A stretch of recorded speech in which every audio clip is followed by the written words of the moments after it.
Hello everyone. In today's video, the discussion will be about the banking industry, rather say Indian banking industry. We will try to discuss that what is the changing profile of Indian banking industry before and after the independence. Even we will also try to take up that what changes have been made in the banking industry after 1990 and after 2020 also. That means what was the industry before the initiation of the bank itself and what the shape the bank has taken at present. The whole discussion will be that what was the format or what was the form of bank earlier and whether that same form or what changes are existing at present. This will be discussed in today's lecture.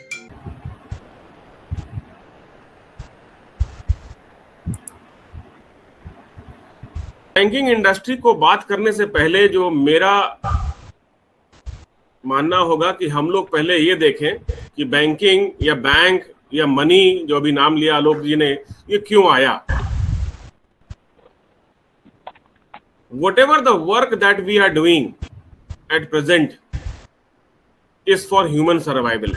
हम कोई भी काम कर रहे हो, किसी भी industry का कर रहे हो, हम लोगों का मेन ऑब्जेक्टिव होता है that human are suppose to survive, mankind survival. That means I am talking about way back, hundreds of years ago, when the money was not into existence. Then we are talking about that thing. Means when money was not there, bank was not there, finance was not there, but still mankind has to be saved. Human beings have to be saved. And whatever the work that we were doing, that was for the human survival. And as you are aware, that human survival is basically dependent upon the various resources. Resources means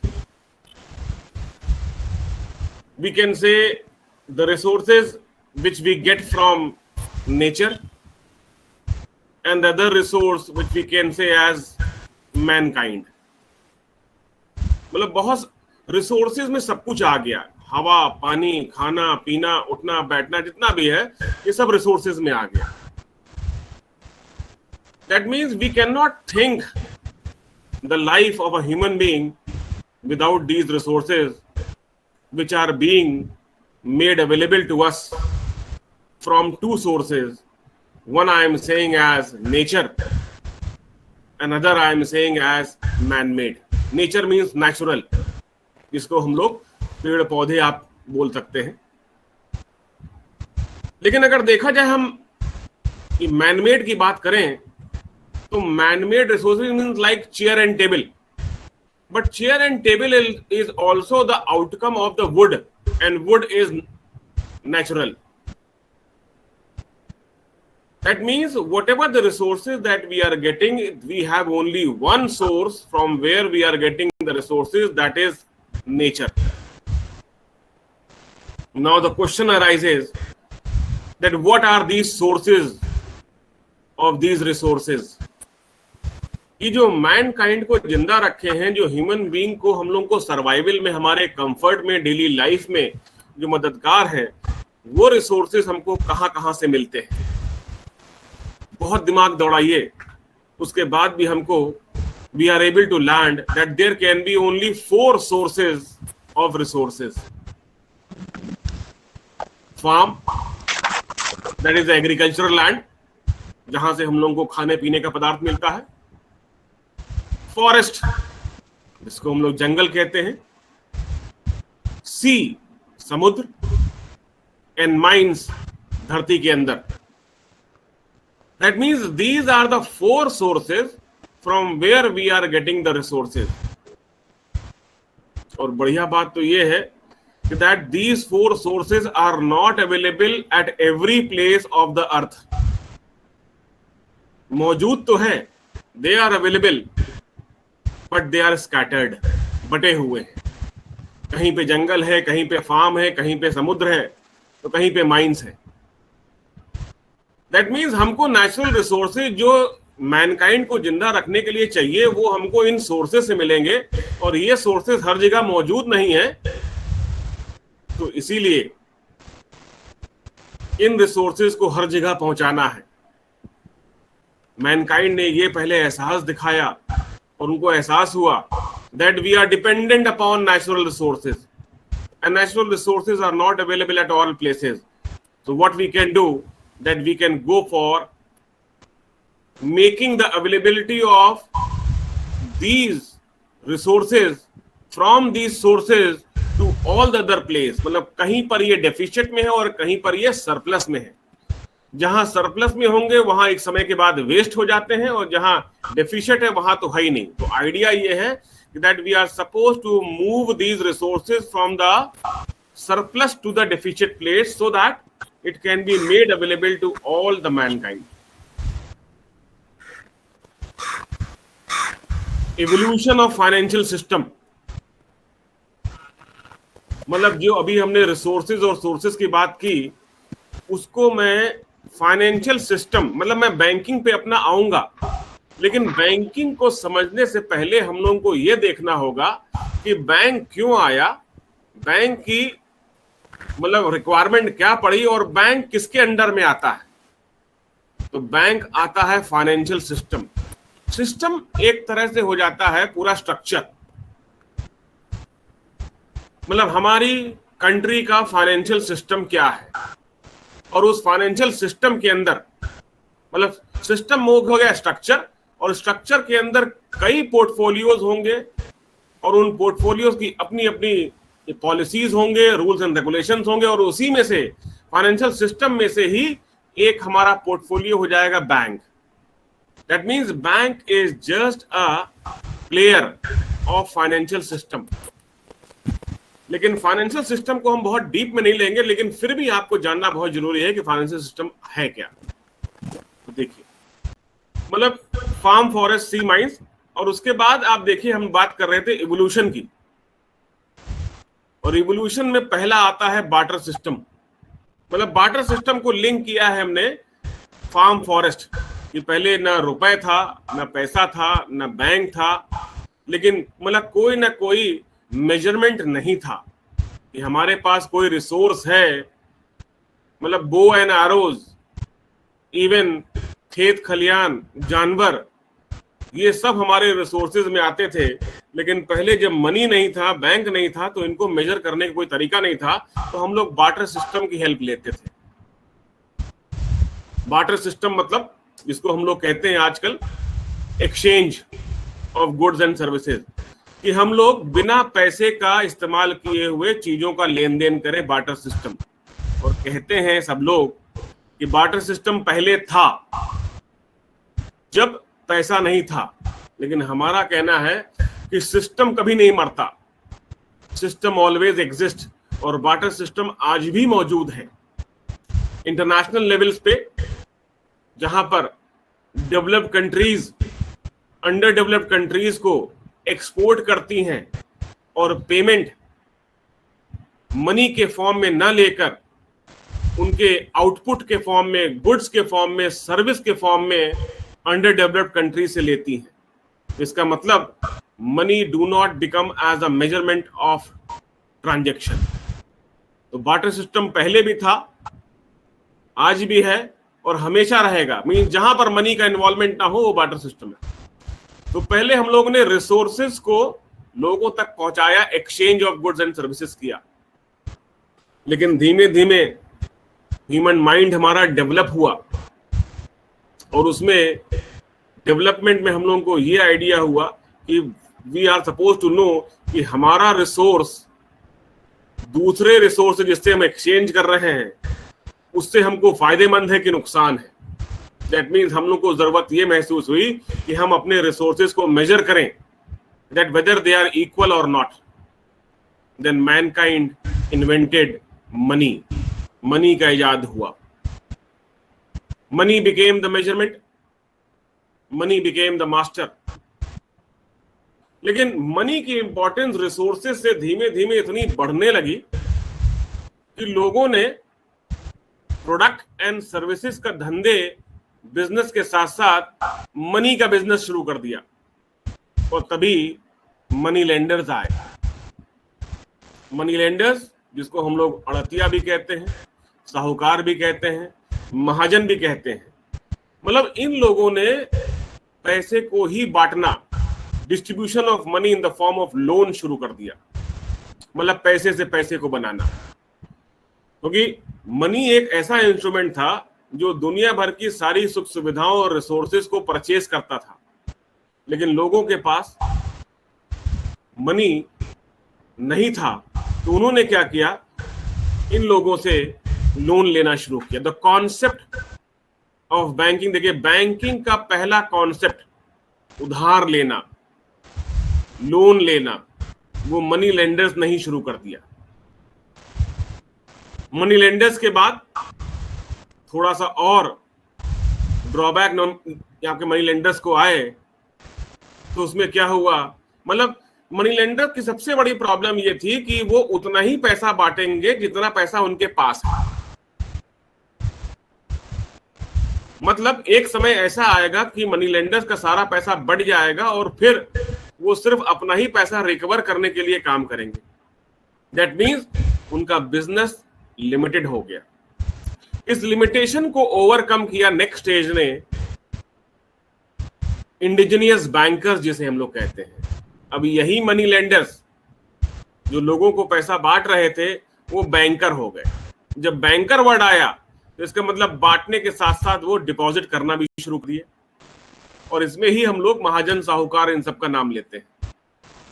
that mean देखिए कैसे कि human being के survival को जरूरत में रखते हुए exchange of goods and services हुआ। Exchange of goods and services ने मनी को इजाद दिया, मनी ने मनी लेंडर्स को बनाया, और मनी लेंडर्स के ड्रॉबैक को होते हुए इंडिजिनियस बैंकर्स पे आ गए हम लोग। इंडिजिनियस बैंकर्स जो लेंडिंग मनी के साथ साथ डिपॉजिट मनी भी काम करेंगे। मतलब उन्होंने, जो मनी लेंडर्स थे, उन्होंने पैसे बांटने के साथ साथ पैसे को एक्सेप्ट करना भी शुरू कर दिया लोगों से, और उस पर इंटरेस्ट देने लगे। लेकिन प्रॉब्लम, इन लोगों की बेसिक प्रॉब्लम ये थी कि जिसको चाहा उसको दिया, जिसको नहीं चाहा उसको नहीं दिया। समय, मतलब इनके रेट ऑफ इंटरेस्ट पे कोई भी लगाम नहीं थी।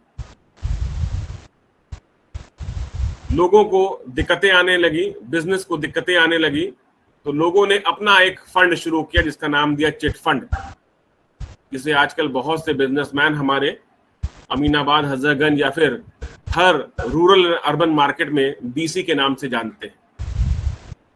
मतलब एक ग्रुप ऑफ पीपल इकट्ठे हुए, उन्होंने आपस में इक्वल अमाउंट पूल किया कि मान लीजिए 10 लोग इकट्ठा हुए और 10-10 हजार रुपए उन्होंने इकट्ठा किया, बीच में रखा, और 10 में से जिसको जरूरत होगी वो 1 लाख रुपए उठा लेगा। अगले महीने फिर 10-10 हजार रुपए सब लोग रखेंगे, जिसने पहले उठाया है वो नहीं उठाएगा, बाकी 9 में से फिर कोई उठा लेगा। मतलब चिट फंड एक कॉन्सेप्ट है कि एक मुश्त रकम इकट्ठा की जाए और जिसको ज्यादा जरूरत है वो उसको इस्तेमाल कर ले। लेकिन चिट फंड भी अब बिजनेस में आ गया। क्या आ गया? इसमें बोली लगने लगी कि भाई जरूरत 10 में से 1 से ज्यादा लोगों की हो सकती है। अब 1 से ज्यादा लोगों की लगेगी तो ए भी चाहेगा और बी भी चाहेगा और सी भी चाहेगा, तो किसकी जरूरत ज्यादा है वो पैसा उठाएगा। अब उसके लिए क्या होने लगा? ऑक्शन हो गया, बोली लगने लगी। मतलब किसी एक ने कहा कि मैं 1 लाख रुपए 95,000 पे उठाऊंगा। मतलब 95,000 उठा लेगा और 5,000 रुपए बाकी 9 में बढ़ आएगा। दूसरे ने कहा, उसकी जरूरत और थी, उसने कहा मैं 1 लाख रुपए 90,000 पे उठाऊंगा। 90,000 रुपए वो ले जाएगा और 10,000 रुपए बाकियों में बढ़ जाएगा। इसका मतलब ये हो गया, जो पर्सन सबसे आखिरी में उठाएगा उसको सबसे ज्यादा फायदा होगा, क्योंकि वो 1 लाख उठाएगा और पूरा 1 लाख ही उसको मिलेगा, बटेगा कुछ नहीं, जबकि उसको हर महीना कुछ ना कुछ पैसा वापस भी आ रहा था। चिट फंड बहुत पॉपुलर भी है लेकिन अनसेफ है कि पैसा उठाने के बाद आदमी भाग गया तो कोई उसकी पकड़ नहीं है। बड़े बड़े बिजनेसमैन लाखों करोड़ों रुपए का चिट फंड आज ऑपरेट करते हैं, लेकिन वो लोग अपने दम पे ही करते हैं। मतलब बेसिक आइडिया इसका यही है कि बिजनेस को एट रैंडम अगर पैसे की जरूरत पड़े तो वो चिट फंड के जरिए मिल सकता है, without any formality, without any documentation of any aspect. Chit fund को उसमें भी ड्रॉबैक जो हम लोगों ने आपको डिस्कस किए। नेक्स्ट आ गया आपका कमर्शियल बैंक्स। अब देखिए बैंक आ गया, कॉमर्स, कमर्शियल।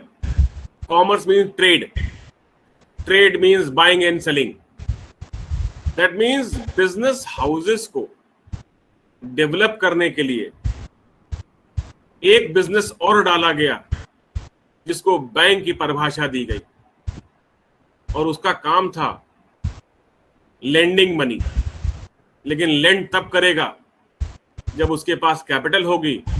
तो लेंडिंग मनी के साथ साथ दूसरा फंक्शन उसका आ गया एक्सेप्टिंग डिपॉजिट, कि डिपॉजिट लेगा और डिपॉजिट के बाद वो उसमें से कुछ पैसा लेंड करेगा। तो commercial bank came into existence. लेकिन कमर्शियल बैंक गवर्नमेंट बॉडीज में आने लगा, इसको कंट्रोल करना पड़ा, और कंट्रोल करने के लिए नई मतलब कई गवर्नमेंट बॉडीज और एक्ट स्टैट्यूट्स बनाए गए, जिसको आगे भी देखेंगे हम लोग। मतलब एक तरह से कमर्शियल बैंक को ये कमर्शियल बैंक कोई और नहीं है जो आजकल आप लोग बैंक का नाम लेते हैं, चाहे एसबीआई हो, आईसीआईसीआई हो, वही हमारा कमर्शियल बैंक है। तो बैंकिंग इंडस्ट्री की स्थापना हो गई, समझ लीजिए। एक और संस्था बीच में आई, कोऑपरेटिव बैंक्स। मतलब कमर्शियल बैंक आप ये समझिए कि एक तरह से जब ब्रिटिशर्स हमारे वहां थे तब उन्होंने एजेंसी हाउसेस नाम के ग्रुप्स खोले। उनका काम बैंक ही था, लेकिन उसमें प्रॉब्लम ये थी वो लोगों से डिपॉजिट तो करते थे लेकिन लेंडिंग सिर्फ ब्रिटिश एम्पायर को ही करते थे। धीमे धीमे बढ़ता गया और कई और प्राइवेट कमर्शियल बैंक्स हम लोगों की कंट्री में डेवलप हुए। तो कमर्शियल बैंक्स जिससे हम लोग बात कर रहे थे, और कमर्शियल बैंक में देखा जाए जो पहले आजादी से पहले 3 तरह के बैंक थे जो बड़े बैंक कहे जाते थे। Presidency bank of Bombay, Madras and Calcutta. ये कोई नहीं है, इन तीनों को 1917 में मर्ज किया गया था और इंपीरियल बैंक बना था। और जो आजकल एसबीआई के नाम से जाना जाता है वो इंपीरियल बैंक ही है। तो एसबीआई का पहले का नाम सोच लीजिए इंपीरियल बैंक था, और इंपीरियल बैंक से जो पहले थे वो 3 बैंक थे, presidency bank of Bombay, presidency bank of Calcutta and presidency bank of Mumbai, Bombay, Madras and Calcutta. चलिए वो तो आगे वही बात आएगी। कोऑपरेटिव बैंक्स भी एक तरह से बैंकिंग संस्था है जिसमें पब्लिक ही ओनर होती है और एक सोसाइटी एक्ट से ये लोग गवर्न होते हैं। लेकिन बैंक को पब्लिक इंटरेस्ट में काम करने के लिए, डायरेक्ट करने के लिए ये जरूरी हो गया गवर्नमेंट कंट्रोल हो। इसीलिए नेक्स्ट स्टेज जो आती है फाइनेंशियल रिवोल्यूशन की वो है नेशनलाइजेशन, कि जो कमर्शियल बैंक्स हैं उनको गवर्नमेंट कंट्रोल में लाया जाए, so that they can only operate for the interest of the public and the country, not for their personal interest. तो नेशनलाइजेशन शुरू हुआ, वो भी बात करेंगे हम लोग आगे। नेशनलाइजेशन स्टार्ट हो गया, कई बैंक नेशनलाइज कर दिए गए, लेकिन फिर भी इंडियन इकोनॉमी जो है वो डेवलप नहीं कर रही थी, क्योंकि बिजनेस हाउसेस हमारे बढ़ रहे थे, अलग अलग स्पेशलाइजेशन हो रहा था। तो नया कॉन्सेप्ट आया development banks. Development banks means जो कमर्शियल बैंक नहीं है वो सिर्फ बिजनेस हाउसेस को लोन देंगे, बड़े बड़े लोन देंगे, लंबे लंबे समय के लिए देंगे, जिसमें आप लोग नाम जानते हैं जैसे आईसीआईसीआई, आईडीबीआई, ये सारे संस्था लेकर आए थे। लेकिन आपको हम बता दें आज की तारीख में हिंदुस्तान में कोई भी डेवलपमेंट बैंक नहीं है, क्योंकि अगर हम आईसीआईसीआई का नाम लें तो आईसीआईसीआई लिमिटेड बैंक भी है और नॉन बैंकिंग भी है, इंश्योरेंस भी है, हेल्थ इंश्योरेंस भी है, लाइफ इंश्योरेंस भी है और बहुत सारी चीजें अलग है। मतलब हम डेवलपमेंट बैंक क्या कहें, अगर हमारे से आप पूछें तो हम पर्सनली हमारा ओपिनियन है कि कमर्शियल बैंक भी नहीं है। भाई commercial bank means to look after the need and requirement of business houses, छोटा लोन दे, बड़ा लोन दे, लोगों का डिपॉजिट एक्सेप्ट करे, बस। डेवलपमेंट मीन्स जो लॉन्ग टर्म लोन दे और अपना पैसा वापस ले, बस। लेकिन अब एक ही संस्था सारे काम करती है, छोटा भी लेती है, बड़ा भी लेती है, अभी बात करते हैं उसके। और डेवलपमेंट बैंक से बाद एक नई संस्थान आई जिसको हम लोग कहते हैं स्पेशलाइज्ड इंस्टीट्यूशन। मतलब कई फोरम ऐसे हो गए जहां पर अलग से एक फाइनेंशियल इंस्टीट्यूशन एस्टैब्लिश करने की जरूरत पड़ गई। जैसे फॉर एग्जांपल स्मॉल स्केल, कि छोटे जो लघु उद्योग हैं उनको फाइनेंस कैसे किया जाए। जैसे एक्सपोर्ट इंपोर्ट का बिजनेस है, एक्सपोर्ट इंपोर्ट के बिजनेस को कैसे, मतलब जो कमर्शियल बैंक था वो सबकी नीड को देख रहा, लेकिन कुछ हमारे बिजनेस हाउसेज या टाइप ऑफ बिजनेस एक्टिविटीज ऐसी हैं कि जहां पर स्पेशल टाइप ऑफ बैंकिंग की रिक्वायरमेंट आई। तो स्पेशल टाइप ऑफ बैंकिंग की रिक्वायरमेंट को आप कह सकते हैं स्पेशलाइज्ड इंस्टीट्यूशन में आए। जैसे फॉर एग्जांपल हमने एक्सपोर्ट इंपोर्ट का लिया, उसके लिए एक सेपरेट बैंक है जिसको हम लोग कहते हैं EXIM bank, export import bank of India. Insurance, देखिए इंश्योरेंस भी फाइनेंशियल सिस्टम का पार्ट है। इंश्योरेंस कोई अलग संस्था नहीं है, क्योंकि इंश्योरेंस में जो आप प्रीमियम देते हैं वो प्रीमियम एक बहुत बड़ा लाइफ फंड जनरेट करता है। और इंश्योरेंस के बाद ये लास्ट कॉन्सेप्ट देखिए, लिखा है यूनिवर्सल बैंक। मतलब आप देखिए हम लोगों का जो शुरू हुआ ह्यूमन सर्वाइवल से, ह्यूमन सर्वाइवल के फार्म रिसोर्सेज आए, barter system, money lender, Indian banker, ये आपका changing profile of the financial system या फिर इंडस्ट्री ऑफ बैंकिंग कह लें। यूनिवर्सल बैंक मतलब क्या होता है, अगर हम बहुत लेमन टर्म्स में बात करें, आसान शब्दों में जो सबके समझ में आए, यूनिवर्सल बैंक मतलब डिपार्टमेंटल स्टोर, जैसे आपका बिग बाजार और स्पेंसर होता है, कि वो बैंक की संस्था कि जिसके अंदर जाकर आपको जितने भी फाइनेंशियल प्रोडक्ट्स और सर्विसेज हैं वो सारे के सारे एक ही छत के नीचे मिल जाए। और आजकल यूनिवर्सल बैंक का ही कॉन्सेप्ट है। तभी मैंने कहा कि कमर्शियल बैंक, प्योर बैंक कहीं नहीं रह गया, डेवलपमेंट बैंक ये कहीं नहीं रह गया, और हर बैंक आजकल यूनिवर्सल बैंक की तरफ भाग रहा है। ICICI was the first bank in India to come up as a universal bank. IDBI, SBI, PNB, जितने भी बैंक आप देख रहे हैं वो सब प्योर बैंकिंग के साथ साथ डेवलपमेंट बैंक का काम भी करते हैं, इंश्योरेंस का काम भी करते हैं, स्टॉक मार्केट का काम भी करते हैं, और जितने भी सर्विसेज, मतलब अगर आईसीआईसीआई का हम एग्जांपल लें तो आईसीआईसीआई हेल्थ इंश्योरेंस भी है जिसको हम लोग लोम्बार्ड कहते हैं, आईसीआईसीआई का लाइफ इंश्योरेंस भी, आईसीआईसीआई प्रूडेंशियल है, आईसीआईसीआई बैंक है, आईसीआईसीआई मर्चेंट बैंकिंग है, आईसीआईसीआई वेंचर कैपिटल है, आईसीआईसीआई सिक्योरिटाइजेशन है। मतलब जितने भी फाइनेंशियल प्रोडक्ट्स आपके दिमाग में आएंगे वो सारे फाइनेंशियल प्रोडक्ट्स के अलग अलग यूनिट बना रखे हैं आईसीआईसीआई ने, और उनको अलग अलग कंपनी का नाम दे रखा है, लेकिन सब आईसीआईसीआई लिमिटेड के अंदर आते हैं। मतलब आप बैंक के फ्लोर में जाइए, कोई भी बैंक आपका होगा, आप उसमें जाइए तो आपको एफडी जैसे ही कराएंगे, बगल में एक आदमी बैठा होगा, कहेगा कि आपके पास पैसा ज्यादा है, एफडी में इंटरेस्ट कम है, हमारे बैंक की इंश्योरेंस पॉलिसी ले लीजिए।